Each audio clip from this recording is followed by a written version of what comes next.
شرح سود میں 2% کی بڑی کمی دیکھی گئی ہے، 13% پر آ گئی ہے شرح سود۔ شرح سود میں کمی کا فیصلہ اسٹیٹ بینک کی مانیٹری پالیسی کمیٹی کے اجلاس میں کیا گیا ہے۔ شرح سود میں 220 پوائنٹس کی کمی کر دی گئی ہے۔ معاشی ماہرین کے مطابق شرح سود میں مزید کمی کی گنجائش ابھی ہے۔ Federation of Pakistan chambers of commerce کا شرح سود کو سنگل ڈیجٹ میں لانے کا مطالبہ ہے۔ مزید تفصیلات جانیں گے نجیب نائٹ سے۔ جی بتائیے گا، شرح سود میں مزید کمی کا کیا امکان ہے؟ جی بالکل، اسٹیٹ بینک کے آج کے اہم اجلاس میں شرح سود میں 2% کمی کر دی گئی اور شرح سود جو ہے 15% سے کم ہو کر 13% تک آ گئی۔ کل سے اس کا اطلاق جو ہے وہ شروع ہو جائے گا۔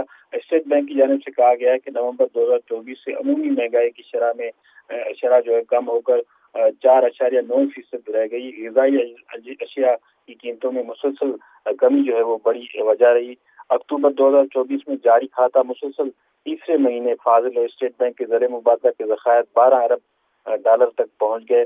زرعی پالیسی کمیٹی نے 2024 میں جی ڈی پی کی نمو 2.5 سے 3.5% کے درمیان رہنے کی توقع ظاہر کی ہے۔ جولائی تا اکتوبر 2024 کے دوران برآمدات جو ہے وہ 8.7% اس میں اضافہ دکھایا گیا ہے۔ اجناس کی عالمی قیمتوں میں کمی جو ہے اس کے مثبت اثرات بھی پڑ رہے ہیں معاشی صورتحال پر۔ ان کا یہ کہنا ہے کہ مالیاتی خسارے پر قابو پانے کے لیے حکومت کو ٹیکس وصولی کے اہداف کے حصول پر زور دیا گیا ہے۔ اس اجلاس میں نومبر 2024 تک بینکوں کے نجی شعبے کو قرضوں میں نمایاں اضافہ، صارفین قرضوں میں بھی جو ہے تیزی کا سلسلہ نظر آیا ہے۔ مالی سال 2024 کے دوران اوسط مہنگائی کی جو تخمینہ جو ہے وہ 11.5% تا 13.5% کی حد سے کافی کم رہنے کا امکان ہے۔ اس کے علاوہ کوزی مہنگائی میں کمی اور صارفین کی مہنگائی کی توقعات میں جو ہے اضافہ دیکھا گیا ہے۔ 2025 تک جاری کھاتے کا خسارہ جی ڈی پی 0.0 سے 1% تک رہنے کا امکان ہے۔ اوورآل معاشی صورتحال کے حوالے سے اسٹیٹ بینک کی جانب سے کہا گیا ہے کہ معاشی صورتحال سنبھلتی ہوئی نظر آ رہی ہے اور عام آدمی کا اس پر جو ہے اس کا اثر پڑنا ابھی باقی ہے، کیونکہ جو عام اشیاء ہیں ان کی قیمتیں تاحال بلندیوں پر ہیں، جس پر جو ہے حکومت اقدامات کرے گی اور دیگر جو معاشی انڈیکیٹرز ہیں وہ مسلسل مثبت طرف گامزن ہیں۔ جی نجیب، ہم نے دیکھا کہ جیسا کہ اسٹاک مارکیٹ اوپر جا رہی ہے اور گزشتہ دنوں پیٹرولیم مصنوعات کی قیمتوں میں بھی کمی دیکھی گئی ہے، تو ایسے میں یہ جو استحکام پیدا ہو رہا ہے یہ کس قدر پائیدار لگتا ہے؟ جی اوورآل جو بزنس کمیونٹی ہے ان کی جانب سے بار بار شرح سود کے حوالے سے میٹنگز حکومت کے ساتھ ہوتی رہی اور مطالبہ یہ کیا گیا کہ شرح سود میں کمی کی جائے، کیونکہ جو کاروباری سرگرمیاں ہیں ان کی جانب سے کہا گیا ہے کہ تبھی بحال ہو پائیں گی جب شرح سود جو ملک کی بلند ترین سطح پر 22% تک گئی تھی وہ کمی، اس میں اب بھی یہ مطالبہ کیا جا رہا ہے کہ کمی کی جائے تاکہ جو ٹھیک ہے نجیب، آپ ہمارے ساتھ ہی رہیے۔ ہمیں جوائن کیا ہے ڈاکٹر قیس اسلم نے، جو کہ ماہر معیشت ہیں۔ آپ کے وقت کا بہت شکریہ۔ یہ بتائیے گا کہ بیرونی سرمایہ پاکستان آ رہا ہے مگر ڈالر سستا کیوں نہیں ہو رہا؟ حکومت کو اس کے لیے کیا کچھ اقدامات کرنے چاہیے؟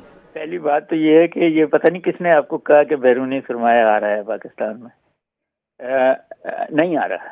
آپ اکنامک سروے جولائی کا دیکھیں تو سرمایہ کاری لوکل اور فورن اور کم ہوئی ہے۔ یہ نئے پیٹرول پمپ سعودی عرب نے کھولے ہیں، اگر آپ اس کو سرمایہ کاری کہتے ہیں تو ہوئی ہے۔ یہ اسٹاک مارکیٹ میں آ رہی ہے اور وہ جلدی ہی پیسہ باہر نکلے گا، اور جیسے باہر نکلے گا یہ کریش کر جائے گی اسٹاک مارکیٹ۔ امریکہ میں اگر 5% سود شرح سود ہے، یہاں اگر 15.5 تھا یا 15 تھا تو وہ 5% پہ لے کے 15% پہ انویسٹ کرتے ہیں، 10% 11% ان کو پیسے مل جاتے ہیں۔ ہم سمجھتے ہیں کہ ہماری سرمایہ کاری ہو رہی ہے، دس از ہاٹ منی، یہ اکانومی کو ٹھیک نہیں ہے۔ اور سرمایہ کاری ہوتی ہے جو انڈسٹری بنے، جو جاب کریٹ کرے، جو پروڈکشن کرے، پھر ہم نظر آئے کہ سرمایہ کاری ہو رہی ہے۔ سو یہ غلط اثر ہے کہ بیرونی سرمایہ کاری ہو رہی ہے، اندرونی جب تک نہیں ہوگی بیرونی نہیں ہوگی۔ تو یہ جو شرح سود میں کمی دیکھی جا رہی ہے اس کے کیا محرکات ہیں؟ جی یہ جو خوشائند بات ہمیں سننے کو مل رہی ہے اس کی کیا وجہ ہے؟ دیکھیں، سوال صرف اتنا ہے کہ یہ ایک ہی دفعہ 9 ساڑھے 9 کیوں نہیں کر دیتے تاکہ لوگوں کو سستا قرضہ ملے اور کاروبار شروع ہو۔ آپ ہر 6 مہینے کے بعد 2-2.5% کم کر رہے ہیں، جس سے یہ ہوگا کہ جو سرمایہ کار ہوتے ہیں نا جی، وہ لانگ ٹرم انویسٹمنٹ کرتے ہیں، اپنا حساب کرتے ہیں، 1 سال کا